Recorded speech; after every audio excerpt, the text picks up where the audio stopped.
Welcome to my weekly best decks roundup for Marvel Snap, my own personal pocket picks, top performers, and everything that's popular after our latest OTA changes. Let's go ahead and jump out into the details, shall we?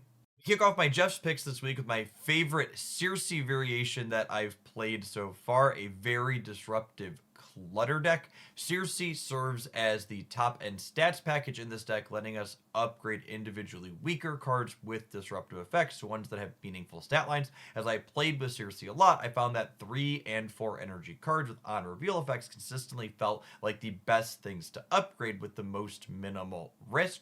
The disruptive elements in this deck, White Widow, Black Widow, and Debris, are not only fantastically powerful when used correctly, but we get to use them more than once. Absorbing Man and Grandmaster can let us even get these effects 3 turns in a row, putting a massive kink in the plan that our opponent is trying to execute.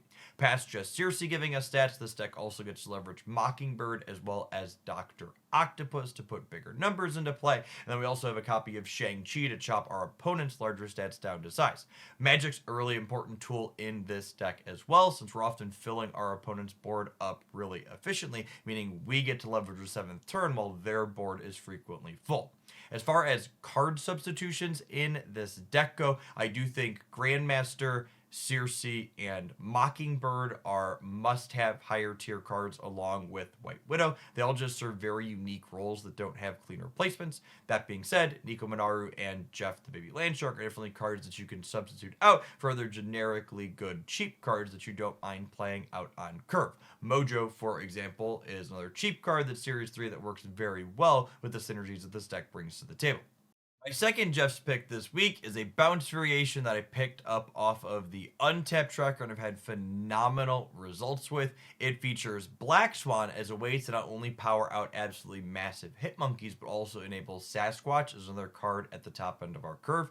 The absolute best setup that this deck has is you play Black Swan on turn 4, and then you play Hit Monkey as well as a bunch of free 1 energy cards on turn 5, and then bounce the Hit Monkey and some of those 1 energy cards back to your hand with either Beast or Falcon, and then on the final turn of the game, you deploy that Hit Monkey a second time alongside a cheap Sasquatch and 1 energy cards like Rocket Raccoon that scale their stats up in a way that makes it very difficult for your opponent to keep up with.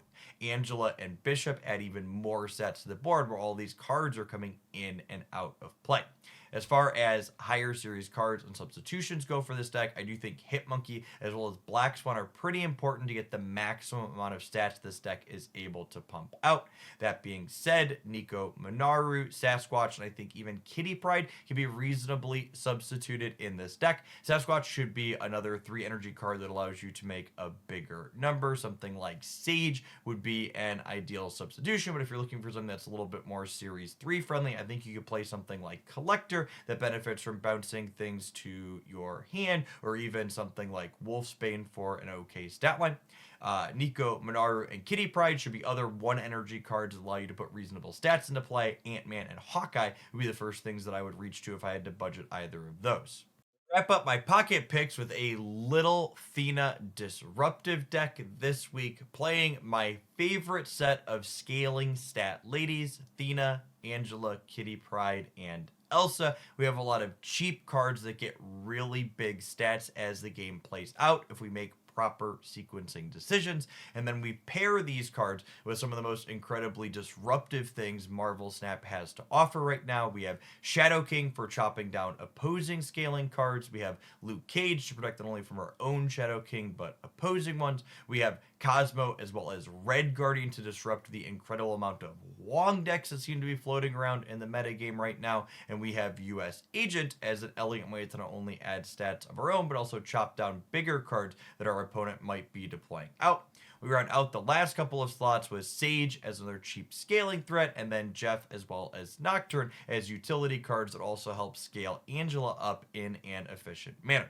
As far as must-have higher series cards go, I think that package of scaling ladies that I covered at the start, Kitty Pryde, Thena, and Elsa, are really important for this deck to have enough points to get into play consistently. That being said, I think a lot of the other series 4 and 5 cards in this deck can be swapped out for reasonable budget substitutions. US Agent, for example, can be something like Maximus for cheap numbers for big stats at the end of the game. Jeff could be something like Nightcrawler. Sage could be another card that puts stats into play like Maximus or Wolfsbane. And Nocturne and Red Guardian could be things like Rogue or Mobius that are going to give us utility in other matchups where those are ace tech cards. Kick off our high potential category this week with a really interesting take on the Black Knight archetype featuring Sarah as a cost reducer. This deck is essentially looking to set up a board state where on turn 6 you get to play some combination of 2/4 energy cards that have really big stats. This can be a combination of Typhoid Mary as well as the Ebony Blade that we've discarded Infinite for. It could be Ghost Rider bringing something back. It can be Valentina slamming a massive 6 energy card that's been reduced by her as well as Sarah, and it could even be Scar getting reduced 1 by Sarah and 2 by something like Typhoid Mary being played earlier into the game. This deck isn't all bark, however, it also has some bite in the reactive category. We have Luke Cage to not only mitigate our own penalties, but also disrupt what our opponent might have going on. And then we also have Shadow King as well as US Agent to disrupt the cards that our opponent is bringing to the table. As far as higher tier substitutions go, I think Black Knight and Valentina are pretty important for curve consideration and power level in this deck, while US Agent and Scar could definitely be substituted for other things. US Agent can be another cheap card that you don't mind playing out at the end of the game that can provide reasonable stats like Maximus, and Scar should be a different 4 energy thing that gets reduced to 3 at the end of the game, such as Cull Obsidian or Crossbones, that can provide meaningful numbers to swing the game. Our next high potential deck list is another Sarah variation that's quite different from the Black Knight one we just looked at. It's more traditional in many ways, featuring a plethora of tech cards looking to disrupt your opponent as much as possible. I think one notable piece of technology in this deck list is the Invisible Woman, which can allow you to Killmonger something like a Zoo deck after they've already deployed everything on turn 6, or you can line it up in a path correctly with a Shadow King to remove all the points of power off of something like Thena or Havoc that normally power up at the very end of the game. Another interesting thing about this particular Sarah deck is that it's choosing to combine Ronan the Accuser with Maximus as one of its primary ways to add stats to the board, in tandem with Miss Marvel and Gladiator for other ways to make numbers as well. As far as higher series card replacements go for this archetype, I would say Miss Marvel is really important to have because she's add a lot of stats to the board that no other card can for her efficient rate, and Mobius is pretty important to be competitive in matchups like Loki. Jeff the Baby Landshark, Nocturne, Red Guardian, and Gladiator I think all have pretty reasonable substitutions. Jeff can be another generically good 2 energy card such as Lizard or Medusa. Red Guardian can be another interactive tech card, ideally that lets you interact with something like Wong, so Rogue probably gets favored there. Nocturne helps you mitigate location variance, so Snowguard or Scarlet Witch is a great choice, and Gladiator can just be another generically good 3 energy card that adds some stats to the board such as Polaris. Our next high potential deck list is a negative Surfer deck that I would wager has popped back up with some play rate due to the Brood weekend missions that are going on right now. From a game theory perspective, I'm not super surprised to see this deck list putting up good results. There's a lot of, especially other Wong decks in the format that are looking to just make a big number right now, and negative has always been one of the better ways to go over the top of other people that aren't interacting with you. Iron Man and Mystique copying Iron Man, especially when they get inverted and are free with points of power to start, make absolutely massive stat lines.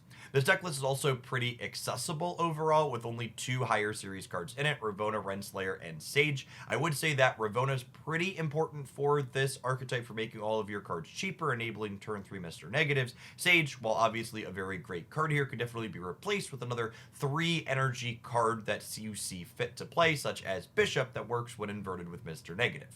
Our last high potential deck list this week is an oldie but a goodie, Shuri. Phoenix Force. This is definitely a deck list that's enjoying the fact that Professor X has been largely pushed out of the format. Not only does X prevent Phoenix Force from spreading multiple man all around the board, but it meant when your backup plan of blowing up Nimrods was in effect, you also got locked out of a lane from doing that. This deck list, similar to the Negative Surfer one that we looked at before, I think benefits from the fact that there's a lot of people just doing very linear, ignore you things in this format as it settles, and Phoenix Force is another pretty solid choice for making big numbers when you move that Human Torch all around the board and then double it up with a copy of Arnim Zola. As far as higher series cards go, Phoenix Force and Nimrod are obviously not optional. They're core to this deck's game plan. Ghost Spider could easily be substituted for Iron Fist, though, and Nico Minaru, while she does add an element of consistency to this deck, is kind of just a generically good card that you could substitute out for something else to reasonable effect.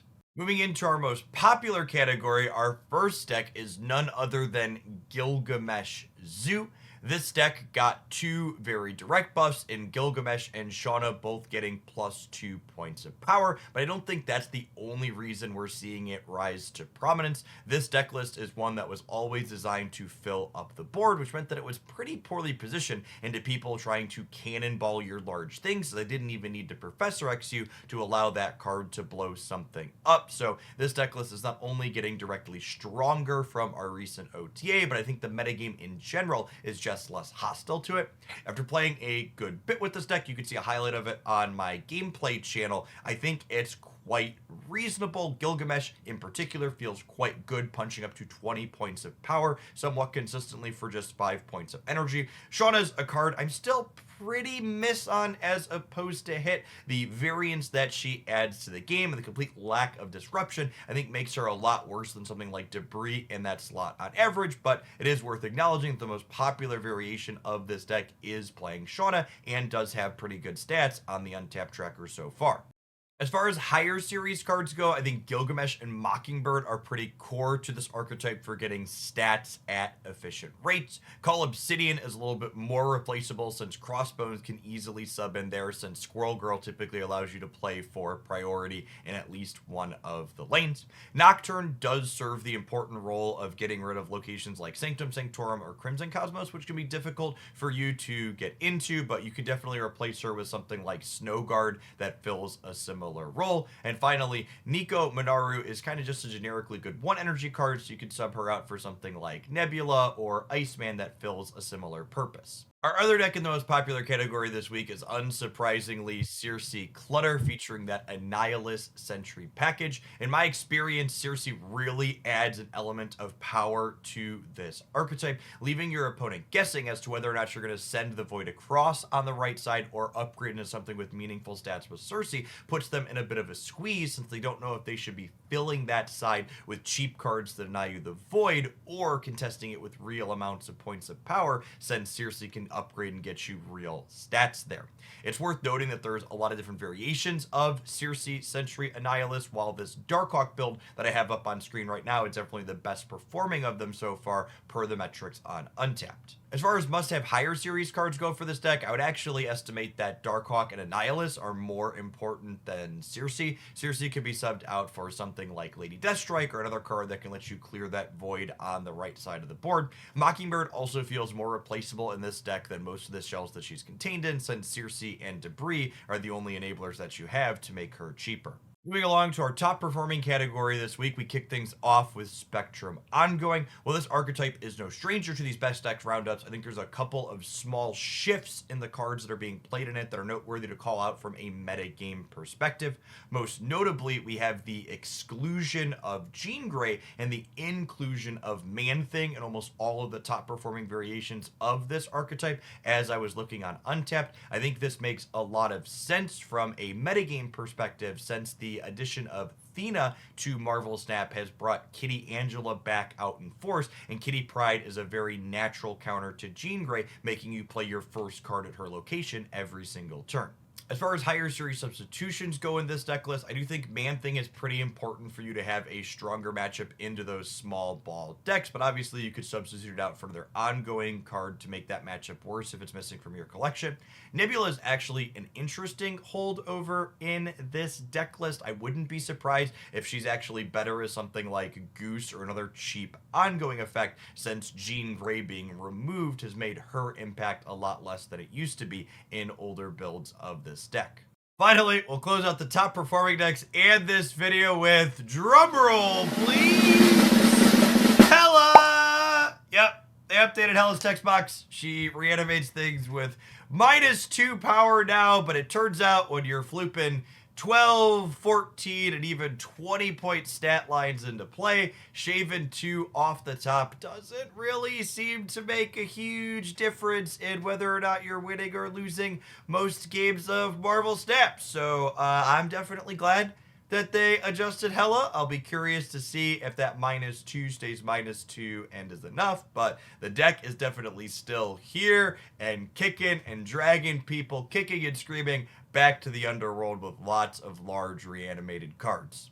For the first time in a long time, there weren't any Professor X decks in this best decks roundup after the OTA, which is unsurprising. He got hit really hard. As always, I'd love to know which decks you're finding success with after the latest set of balance changes, and if you enjoyed my breakdown on this topic, be sure to snap that like button and make sure you're subscribed to the channel so you don't miss any other fantastic Snap content here many days of the week.